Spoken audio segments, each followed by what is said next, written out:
On pages 23 to 32, there is information that you are not responsible for. This course used to be 3 hours long, and there were other topics, and this particular topic was expanded, but I had to cut some of that out. I just didn't have the heart to take this out, so I want to leave it here, but if you're interested in reading it, you're certainly not responsible for this material.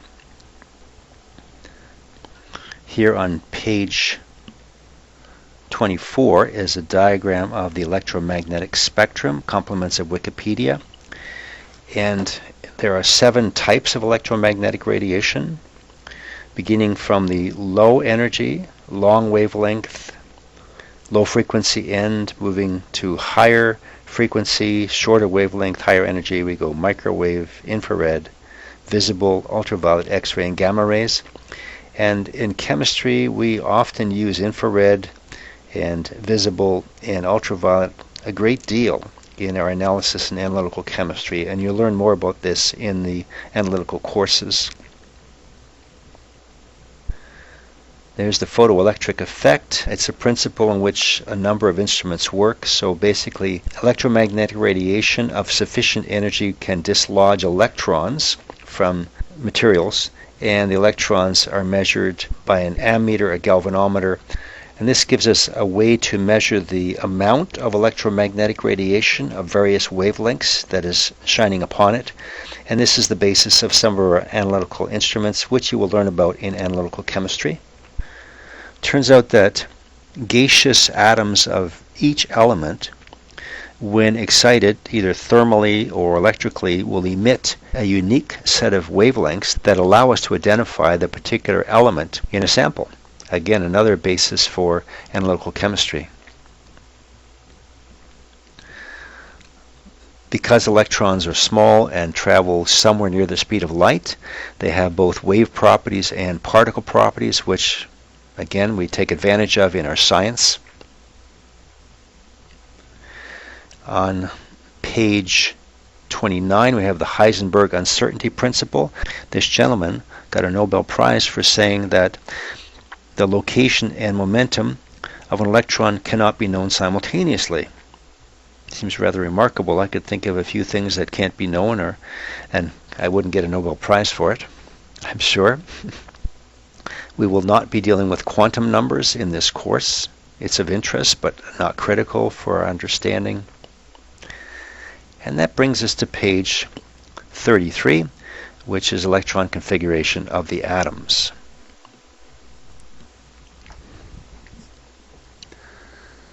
Understanding chemical reactions, the key is to understand where the electrons are and where they're transferred. When that makes some sense to you, this becomes very understandable and even fun. And if you don't get that, it becomes a lot of memory work and probably not too pleasant. So do your best. We'll start at the beginning. Keep in mind now that whatever I tell you here is not necessarily exactly correct. These are models, and all of our models are imperfect. There's a lot we certainly don't understand. This is a relatively new science. It's only 150 years old. And we have a variety of models for a variety of applications, and we'll keep changing and refining our models. Even with our limited understanding, our imperfect models, science has been able to predict and create many wonderful things in the last century. And so we'll keep improving our models as time goes on, but bear in mind that they are just models and not perfect. Electron configuration of the atoms. When chemical reactions occur, it's because atoms gain, lose, or share electrons. So in order to understand chemistry, we must study the distribution of electrons within the atoms. When electrons were first discovered, it was believed that they moved around the nucleus in a fixed paths, like planets orbiting the sun in our solar system. It was called a planetary model. Although this is not accurate, it is a good, simple model to begin our study of electron configuration of the elements. It is true that there are layers of space around the nucleus that electrons move in. These layers are called shells, or principal energy levels. And electrons with the lowest kinetic energy, the slowest moving electrons, reside in the shells that are closest to the nucleus. Electrons with the highest kinetic energy reside in shells that are farther out from the nucleus. And the first 6 principal energy levels or shells are shown below. So if we think of this as being the nucleus, the first shell is here, and it is called the K shell, or n equals 1. And there's one type of orbital, a spherical orbital called an s orbital. It's 1s because it's in the first shell, and there's only one orbital in the first shell. In the second shell, called n equals 2, or the L shell, there's an s orbital called the 2s orbital because it's in the second shell, and there are 3 2p orbitals, which we'll look at in just a minute. In the third shell, n is equal to 3, there's one s orbital called the 3s orbital because it's in the third shell. There are 3 p orbitals called 3p orbitals in the third shell, and there are 5 d orbitals. In the fourth shell, we have 1 4s orbital, 3 4p orbitals, 5 4d orbitals, and 7 4f orbitals. In the fifth shell, we have 1 5s orbital, 3 5p orbitals, 5 5d orbitals, 7 5f orbitals. And in the sixth shell, we have 1 6s orbital, 3 6p's, 5 6d's, and 7 6f's. And there's a seventh shell, but I just didn't have enough room on this page to draw it in. So what's an orbital? Well, an orbital is a region of space in which electrons reside, and each orbital can hold a maximum of 2 electrons. And we'll look at some of the shapes of these on the next page, page 34. So in all 7 energy levels, there's an s orbital. It's spherical in shape. In the second shell, and third and fourth, all the way up to the 7th, there are 3 2p orbitals. P reminds us of the word double-bladed propeller. And you'll notice that there's a orbital with electron density described by these lobes, that is where electrons spend 95% of their time. It's centered on the x-axis, so it's called a px orbital.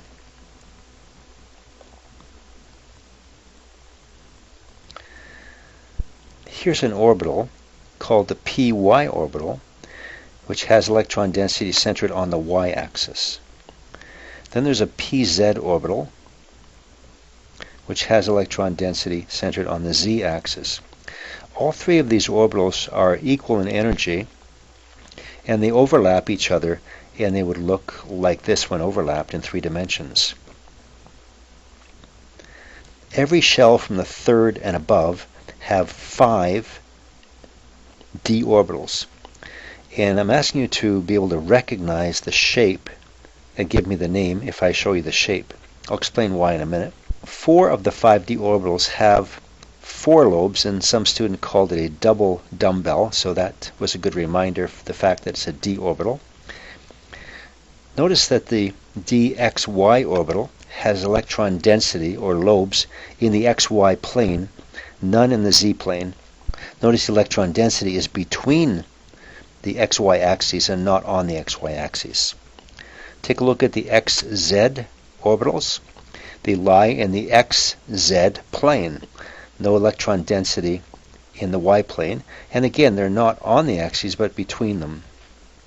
The dyz orbital has electron density in the yz plane, none in the x plane. And again, the electron density is not on the axes but between them. Take a look at the dx squared minus y squared orbital. It's similar to the xy orbital in that all the electron density is in the xy plane, but here the electron density is centered on the x and the y axes. And finally, we have the dz squared orbital, which has most of its electron density in the z plane, centered on the z axis, with a small bit on the xy plane, like a donut. So the exact shapes don't really have any bearing on us right now, but later in the course the shapes actually have value and meaning. So I'm asking you to be able to write down the name, XY, XZ, YZ, etc., given a picture of it on a test. I'm not going to ask you to draw them. It's difficult to draw in 3D, and it's very difficult to decipher what someone has drawn in 3D, but can you write down the names should I give you the picture? Please take a look at page 35. Here we have F orbitals. There are 7 different F orbitals, and they begin to occur anywhere in the 4th period and above. Now each orbital can hold a maximum of 2 electrons, and so a maximum of 14 electrons can go in the 7 F orbitals. The next page is something called an apartment complex model, which was an attempt to explain electron configuration, but I think I found a better way to do it, so we'll just skip that. Next we have the electron configuration of the first 20 elements, but I'm going to walk through that with you in just a couple minutes, so I'm going to skip ahead from this page as well. Right, so here on page 36, very important. Electron filling order and ground state electron configuration of the elements. We're going to be drawing the ground state electron configuration of the elements. When we do that, there are 3 principles or rules that we follow: the Aufbau principle, the Pauli exclusion principle, and Hund's rule. The Aufbau principle, in German, apparently Aufbau means building up. I don't speak German, but that's what I've been told. It says that for each atom, the correct number of electrons are added to fill atomic orbitals in order of lowest to highest energy. The lowest energy orbitals are filled first. We use orbital and electron notation. So sometimes we'll show an orbital simply as a line, or maybe as a circle, or perhaps even as a square or box. And then the electrons in the orbitals are shown as arrows, and the direction could be up, indicating clockwise rotation, or the arrow could be down, indicating counterclockwise rotation. So electrons are filled from lowest energy orbitals to highest energy. Next we have the Pauli exclusion principle, which says that a maximum of 2 electrons can reside in an orbital. It's kind of like a dorm in the residence, 2 students per room. When 2 electrons occupy the same orbital, their spins are paired or opposite. So as it turns out, and again this is somewhat of a model, don't take it as exactly true, it approximates truth, moving electrons produce a magnetic field. And electrons are negatively charged, and we know that like charges repel each other, so electrons don't really want to be in the same orbital. Just like dorm students would probably like to have their own room, but there's 2 in a room. So electrons occupying the same orbital repel each other.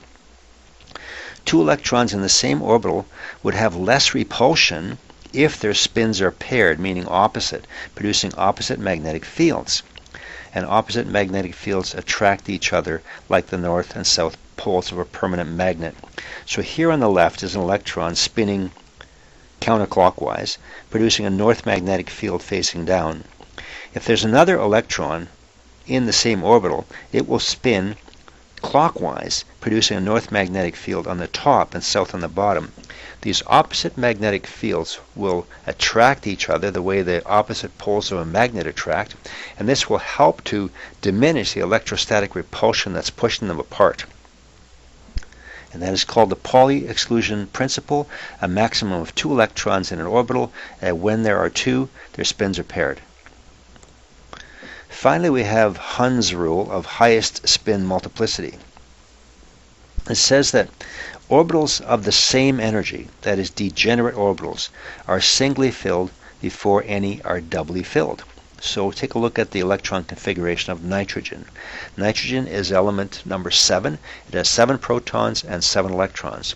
The first 2 electrons will fill the 1s orbital, Aufbau principle, lowest energy orbital, closest to the nucleus. Spins are paired. The next 2 electrons will fill the 2s orbital. It's the next highest energy orbital. It's full with spins paired.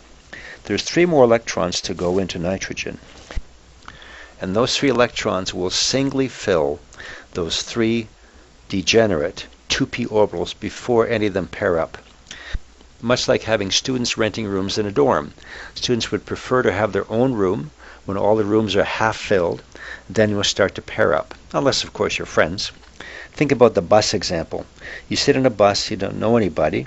You don't want to go sit beside some big smelly guy. You're going to find your own seat. All the seats become half filled. And then only after all the seats are filled do people start to pair up. Well, you know they're not as happy now. You can see they're not smiling. Remember that electrons repel each other. So for degenerate orbitals, orbitals at the same energy level, it doesn't matter where they go, so they're simply going to spread out as far as they can from each other. That's Hund's rule of maximum spin multiplicity. On page 38, we're going to fill in the electron filling order of the first 20 elements. So picture at the bottom of the page the nucleus, the protons are here, and then above that, or outside of that, we have the electrons. Let's start with hydrogen. We write its symbol like this with one electron, and we'll say that its one electron will fill the lowest energy orbital first. That's the Aufbau principle. It'll be in the first 1s orbital. And we would write its electron configuration like this. We'd call it 1s1. We're saying there's one electron in the s orbital in the first shell. Now helium with 2 protons and 2 electrons will fill the first shell. Maximum 2 electrons per orbital and spins paired. So helium, we would write its electron configuration like this. We'd say 1s2. There's 2 electrons in the first s orbital in the first shell. We get to lithium. The first shell is full, so the lithium's third electron has to go into the second shell. So that's a 2s orbital. We would write its electron configuration like this. Lithium, 3 electrons. We could say 1s2, 2s1. To make things a little bit easier, we would often write, instead of writing 1s2, we would write he in square braces. We're saying that the electron configuration of lithium, its inner shell, is the same as that of helium, and then the outer shell, or valence shell, we'd write that specifically 2s1. Now beryllium is element number 4, so it'll fill the second shell. So we'd write its electron configuration like this. Instead of writing 1s2 each time, we'll just write he. The inner shell is full, and now we have 2s2 in the valence shell. Boron is element number 5. So its fifth electron will sit in the 2px orbital.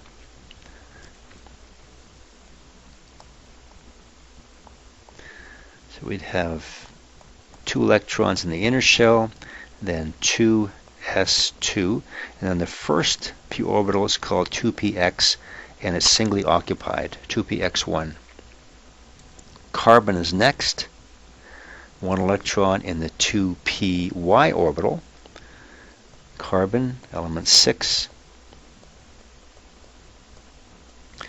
2s2, 2px1, 2py1. There's Hund's rule again. Electrons will singly fill degenerate orbitals before pairing up. Element number 7 is nitrogen.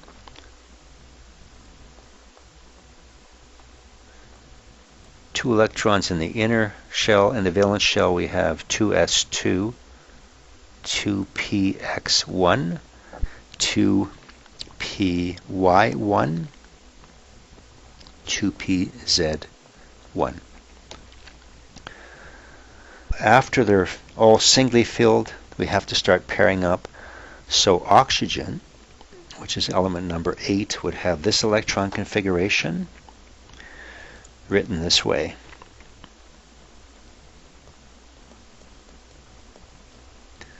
(2s2), 2px2, 2py1, 2pz1. Notice that oxygen is 2 electrons short of having a full valence shell, which is why it wants to gain 2 electrons.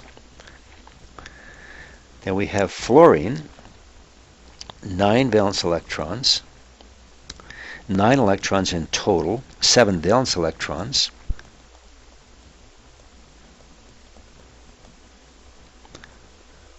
(2s2), 2px2, 2py2, 2pz1. 1 electron short of a full valence shell, and fluorine's chemistry is all about taking electrons to fill that shell. All right, the last electron to go into the second period occurs when neon puts the 10th electron in. I'm going to draw it opposite to helium just to make a comparison. Neon, 10 electrons. So neon would be helium, 2s2, 2px2, 2py2, and 2pz2. There are 8 electrons in the 4 orbitals of the second shell. The second shell is now full. Neon is satisfied. It's an unreactive atom. Neither wants to gain or lose electrons. Once the second shell is filled, the next element, sodium, with 11 electrons, would have to put its 11th electron into the 3s orbital. And we would write its electron configuration in this fashion. Sodium with 11 electrons. Now, rather than writing out all of this again, we can simply write neon, meaning that the first 10 electrons are in the first 2 shells, and we'll simply write the electron configuration of the valence shell, the outer shell, 3s1. Next element is magnesium, element number 12. Now the 3s orbital is filled. So magnesium, element 12, we'd write neon, inner core, and then 3s2. Now, you might want to notice here, I'm drawing these opposite each other. Lithium has 1 electron in the valence shell, and sodium also has it. They're in the same period. They're both in the group 1A alkali metals, and their behavior, their chemical behavior, is very much alike. And the reason it's alike is because they have similar electron configuration. Likewise, beryllium and magnesium are very much analogous chemicals, and that's because they have analogous electron configurations, 2 electrons in the valence shell. All right, so after the 3s orbital is filled, next would come aluminum. Aluminum has 13 electrons, and the 13th electron goes into the 3px orbital. We would write its electron configuration like this. Neon has 10, and then 3s2, 3px1.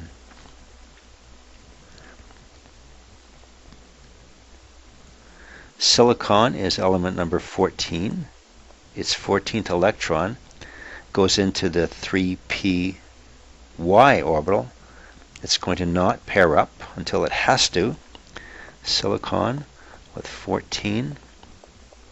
Here's 10, 12, 3px1 is 13, 3py1. Element number 15 is phosphorus. Phosphorus, 3s2, 3px1, 3py1, 3pz1. Following Hund's rule of singly filled degenerate orbitals before pairing. And I just want to point out again that phosphorus and nitrogen are in the same group. They're both in group 5A.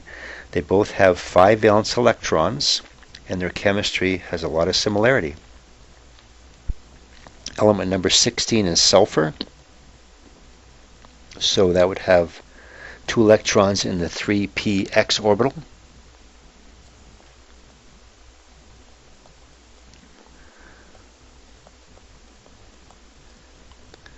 Three S2, 3px2, 3py1, 3pz1.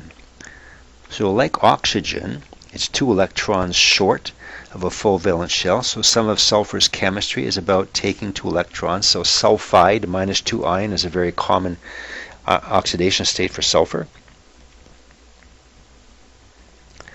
Element number 17 is chlorine. Electron configuration as shown. 3s2, 3px2, 3py2, 3pz1. 1 electron short of a full valence shell. So like fluorine, it's very electronegative and tends to take electrons from other atoms in order to fill its valence shell. And finally, in this shell we have argon with 18 electrons that fills the third shell.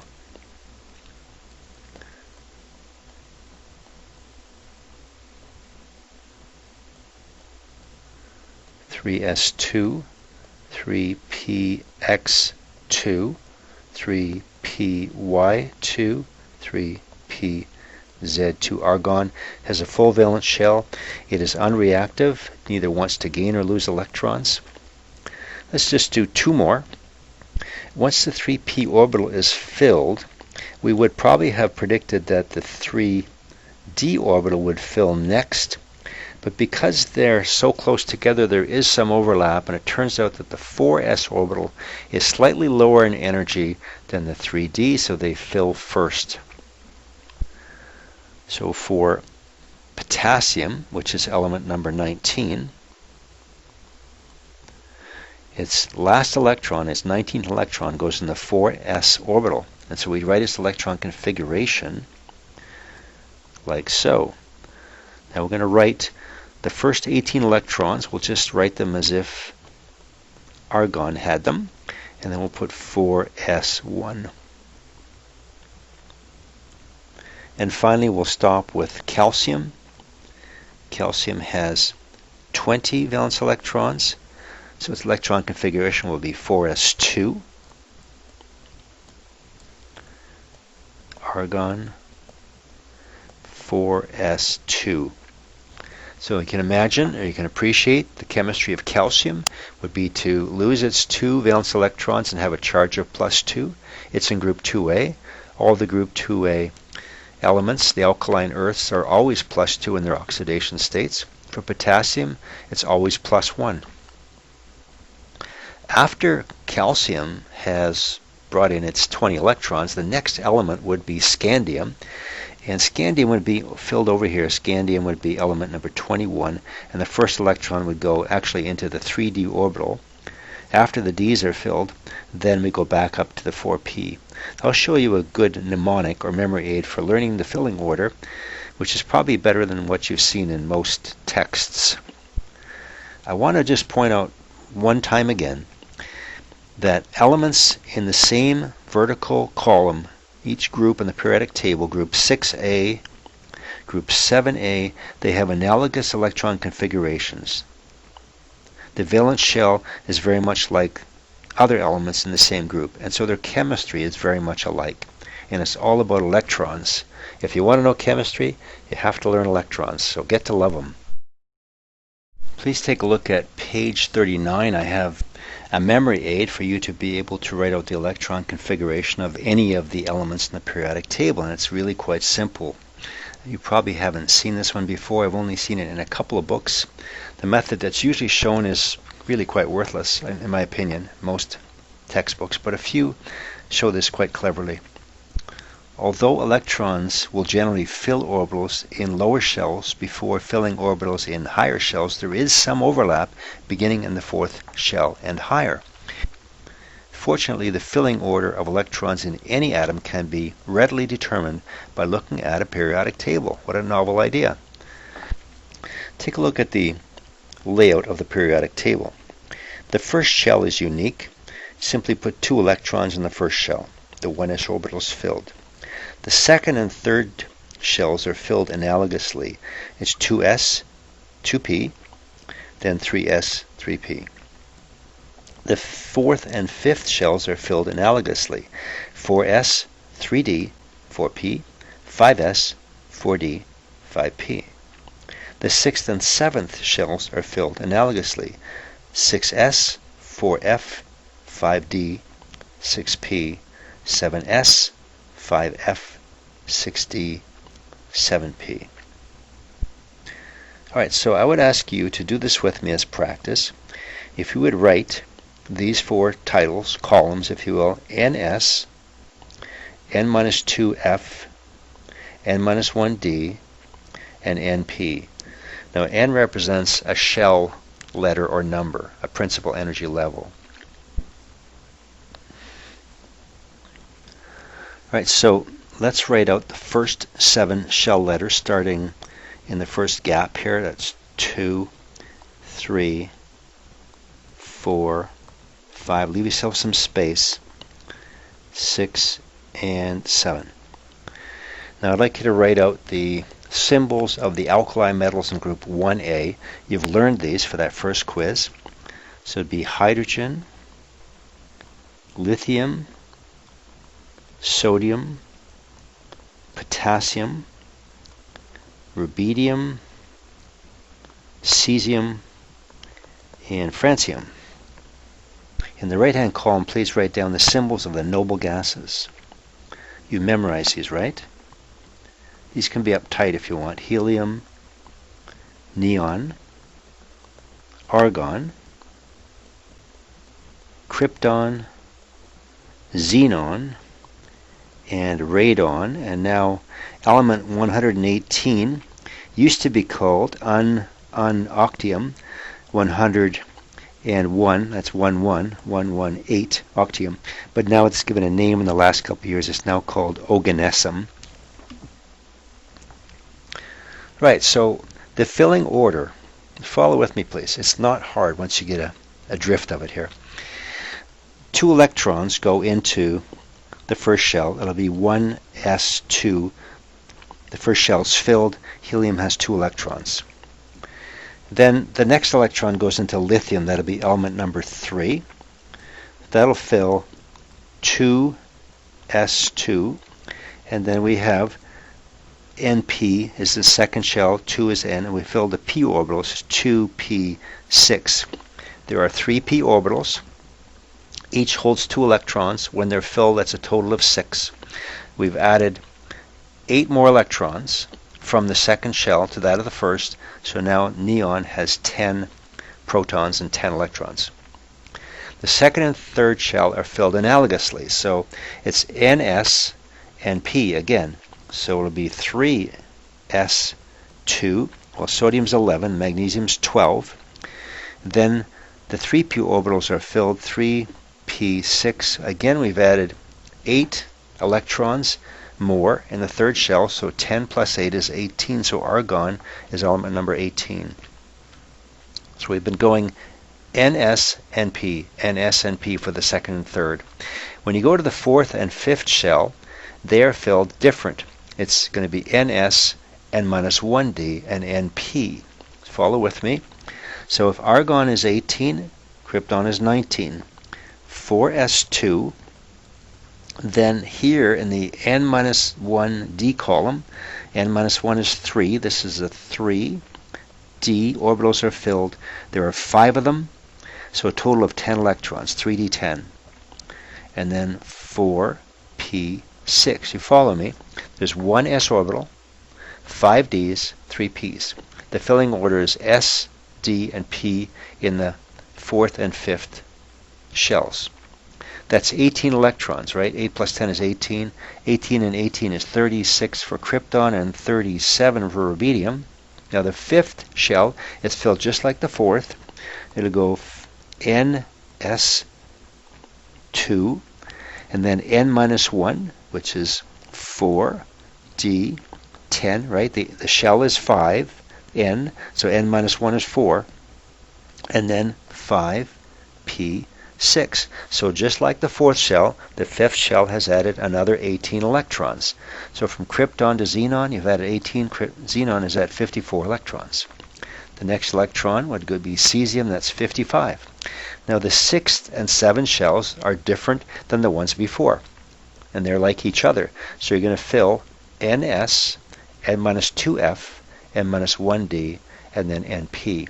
So starting in the sixth shell, NS would be 6S2, and here's where we get the N minus 2F. So N minus 2 is 4. This is the F orbitals. There are 7 of them. Each filled would give me 14 electrons. N minus 1D would be 5D, 10. There's 5D orbitals, 2 electrons each. And then we have NP6.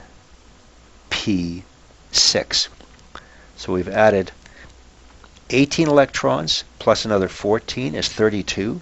32 and 54 is 86. Radon has 86 electrons. Francium would be 87. The seventh shell is filled just like the sixth. It'll be NS2. N minus 2, that's 5, F14. N minus 1, D, would be 6D, 10, and NP is 7P6. Again, we've added another 32 electrons, right? And that's 118 oganesum. I'm asking you, can you memorize this? I will have a question on the first test where I'm going to ask you to write out the electron configuration of 1 or 2 or 3 atoms, and I'm going to ask you to write, at least in one case, the full electron configuration, no shortcuts. And you can follow this system. Let me give an example right now. So let's say I ask you to write the electron configuration of element number 100. I won't tell you what it is per se. And can you write out the electron configuration? So here's what you do for full electron configuration. You say 1s2. That's first shell, 2 electrons. You're like helium now. Second shell, 2s2, 2p6. You've added 8 more electrons. That's 10. That's like neon now. 3s2, 3p6. 8 more electrons. You're at 18. Helium, neon, argons. Remember, the second and third are filled alike. Then the fourth and fifth are filled different from the previous, but they are filled alike. So we'd have 4s2, 3d10, 4p6. We've added 18 electrons. This is 36. Helium, neon, argon, krypton. The fifth shell is filled like the fourth. 5s2, 4d10, 5p6. Again, we've added another 18 electrons. 10 plus 8. 18 and 36 is 54. Where are we at now? We're isoelectronic with helium, neon, argon, krypton, xenon. Right, now the sixth and seventh are different than the previous, but like each other. So we'll have 6s2, 4f14, remember n minus 2, 5d10, and 6p6. So we've added now 32 electrons, right? 14 plus we had 18 is 32. That brings us to 86. Where are we at now? Helium, neon, argon, krypton, xenon, radon. Now, the seventh is filled like the sixth. But remember, we have to stop at 100. We're not going all the way to oganescent. We need 14 more. 7s2, 5f14. Where's that put us at? 16 plus 86 is 102. We had to stop at 100. We have 2 electrons too many. I'll bring it back to 5f12. There it is. That is the electron configuration of the element with 100 protons and 100 electrons. And if you look it up, it's fermium, and there it is on the periodic table. It's got the radon inner core, and then we wrote 7s2, 5f12. You might wonder why I wrote it 5F12 7S2. It's the order of ionization that I write on the periodic table rather than the order of filling. They're not exactly reversed. Right, what do you think? You could do it. It's worth a few marks. So I'm saying I want you to be able to write out the full electron configuration, not just the shortcut, at least one. It'll be worth like 5 marks. And then I may ask you one with the shortcut model. On page 35, I have an exercise for you to practice here. Why don't we do just one more together and I'll let you do the rest on your own. So how about radium? Has 88 electrons. Let's try it. 1s2, that's 2 electrons like helium. Second shell, 2s2, 2p6. Okay, there's 8 more. 8 and 2 make 10 like neon.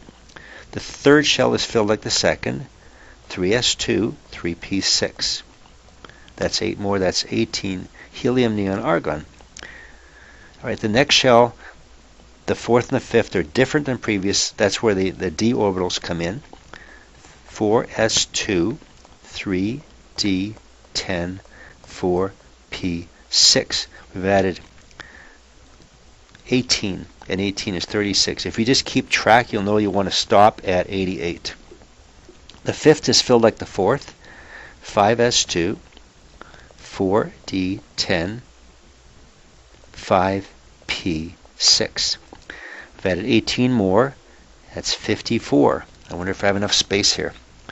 Second and third are alike. Fourth and fifth are alike. The sixth and seventh are unique. We're going to have 6s2, and minus 2 is 4f14, 5d10, 6p6. Where are we at?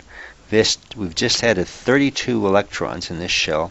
32, that's 86. Wow, okay, we're close because 88 is what we want. So we just start the seventh shell. 7s2 brings us to 88. So that must be the electron configuration of radium. And if we look at the periodic table, see it's radon 7s2. All right, so you can do this. I know you can. Just give it some practice. It's pretty neat the way you can lay out the periodic table so easily. Would you look at page 36, please? This is material we've, in a way, already covered. I'll just point it out to you. Orbital notation. We can write the notation for electron configuration using just arrows. For example, lithium. We could say it's got 2 electrons paired in the first shell and 1 in the second. We could write it this way. We could say its electron configuration is 1s2, 2s1. Or we saw we can use the inner core of a previous shell plus the valence shell. In simplified orbital notation, only the electrons in the outermost valence shell are listed. The inner core of electrons are represented by the symbol of the noble gas with the same electron configuration. They would be helium, neon, argon, etc. And that's really it for that page. Take a look at page 37, please. Here I have the electron configuration of the elements, calcium all the way to krypton. So recall we have here, this is 4s2 we're filling, right? And then the next 10 from scandium all the way down to zinc. That's the 3d10, and then we go 4p6 from gallium to krypton. So there's something that I want you to pick up on here.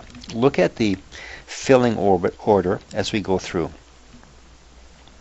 You can look at the left side and you can look at the right side at the same time. Put one eye on each. So for example with scandium, the s orbital is filled, then it's 4s2 3d1. Titanium 4s2 3d2. Okay, that's good. Vanadium 4s2 3d3. What do you think chromium should be? Shouldn't it be 4s2 3d4? What happened? It's 3d5. So chromium actually promoted an electron from the 4s orbital to the d orbital. Why would it do that? Well, let's keep moving here. Okay, so manganese, the next electron goes back and refills the s orbital. So now it's 4s2 3d5. Iron is 4s2 3d6. Cobalt is 4s2 3d7. Everything's going good. Nickel is 4s2 3d8. I like this. Now where do you think copper should be? Shouldn't it be 4s2 3d9? Well, if it followed the pattern it would be, but it's not. Again, look what happened. It's 4s1 3d10. So like chromium, copper promoted one of its electrons from the full 4s to move it into the 3d. Then zinc goes back and refills it. 4s2 3d10. So what's going on here? Well, let me read what it says, and then I'll say it in my own words. For chromium, the 4s1 3d5 electron configuration, it must be more stable than 4s2 3d4. Otherwise it wouldn't do it. They always seek the lowest energy configuration. And for copper, the 4s1 3d10 electron configuration is more stable than the 4s2 3d9 configuration. Can we make some kind of a generalization about that?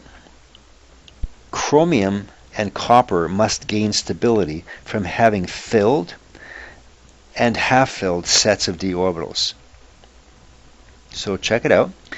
In having 4s2 3d4, which we expected, then chromium would have a full s, but a d orbital set that's neither full nor half full. This way, both are half filled.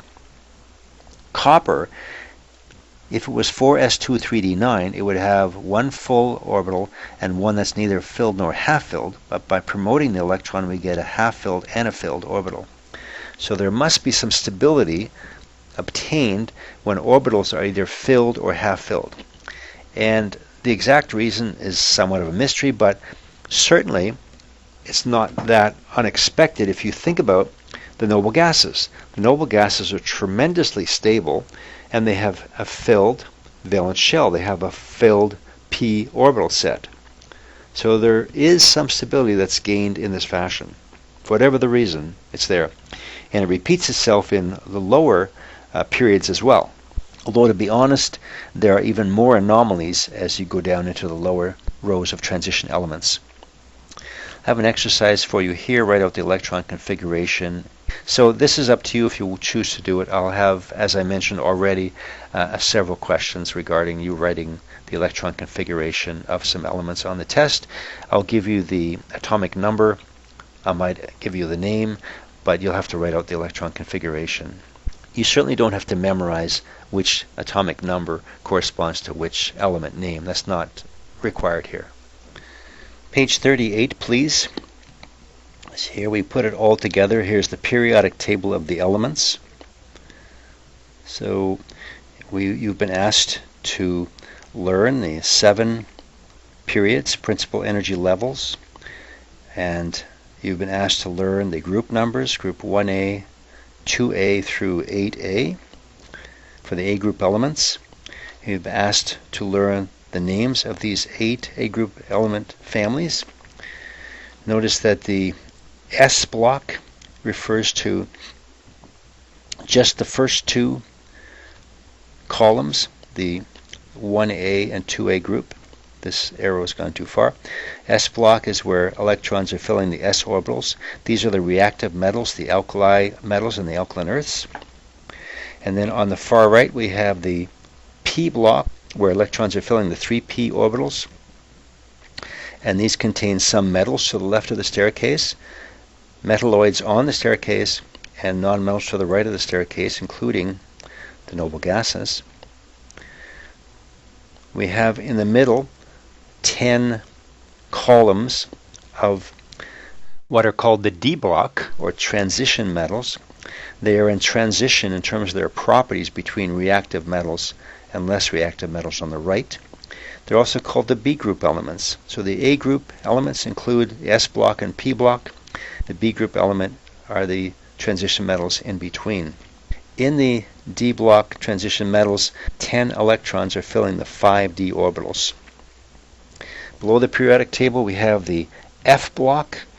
These are called the inner transition metals, and there are a total of 14 electrons being filled in the f orbitals in the 6th and 7th period.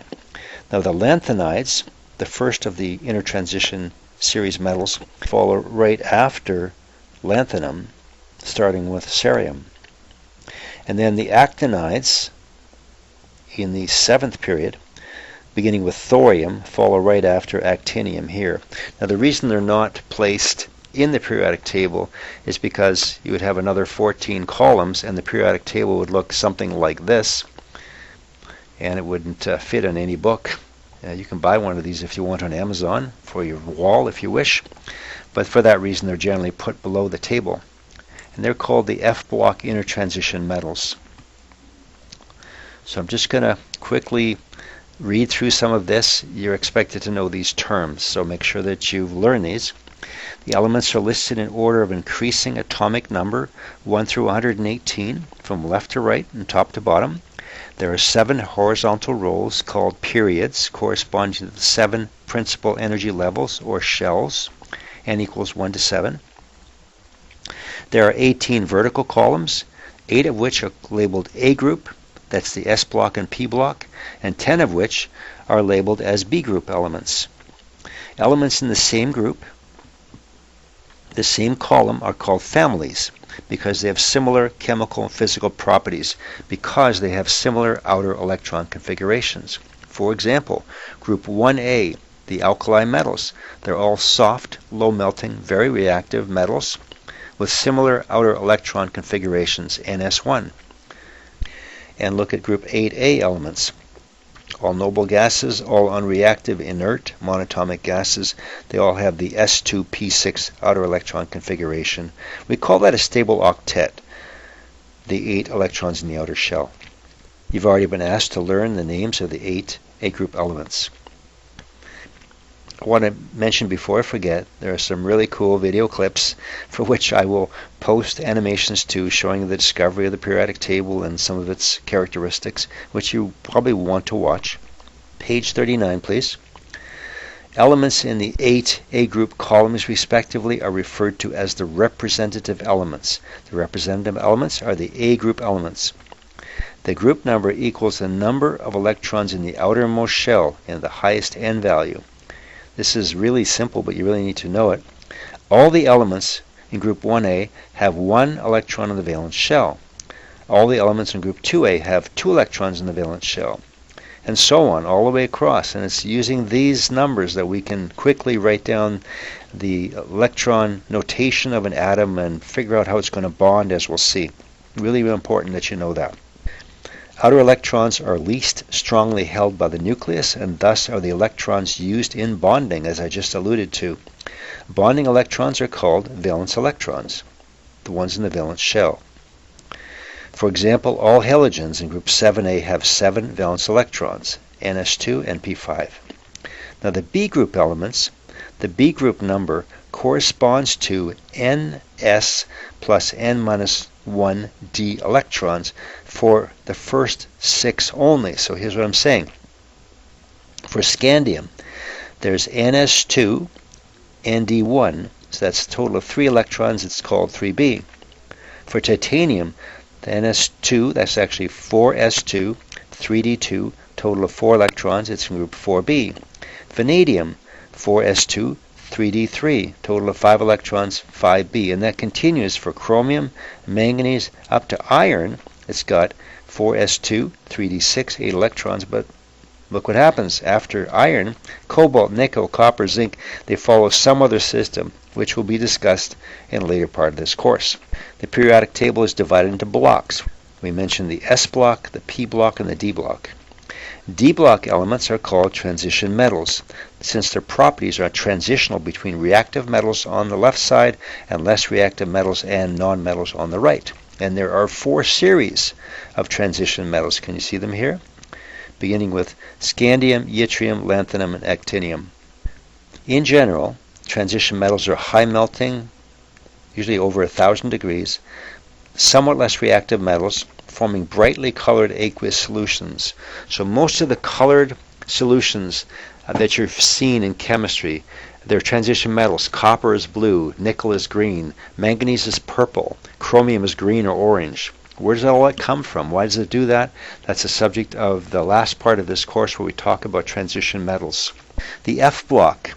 Electrons are filling the n-2 f orbitals. They're also called the inner transition elements. There are two series of 14 inner transition elements. The lanthanides, also called the rare earths, cerium through lutetium, and then the actinides, thorium through lawrencium. And I already mentioned why they're placed below the table. Adding inner F electrons appears to have little effect on the chemical properties. So as you add these 14 electrons, they're very similar in their behavior. Unlike any other group where you add electrons, they change from metallic to non-metallic quickly. And we'll talk about why later. All lanthanides are fairly reactive metals.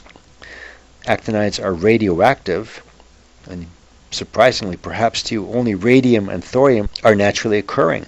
The rest are synthetic. Isn't that encouraging to know that our chemist friends are creating radioactive synthetic elements for us to deal with? Uranium and plutonium are used as fuels in nuclear reactors and nuclear weapons. Now, there are some excellent links here in the notes, and I'll post them on Blackboard. For example, the University of Nottingham has a great periodic table. You click on any element and you got people discussing the element. They look like absent-minded professors. They're blowing things up. You'll really enjoy watching some of these videos. Pick up some reactive elements like potassium and just enjoy. There's a lot you can enjoy here in chemistry. And this is probably a good place to stop for this lesson, and we'll pick it up next time on page 40.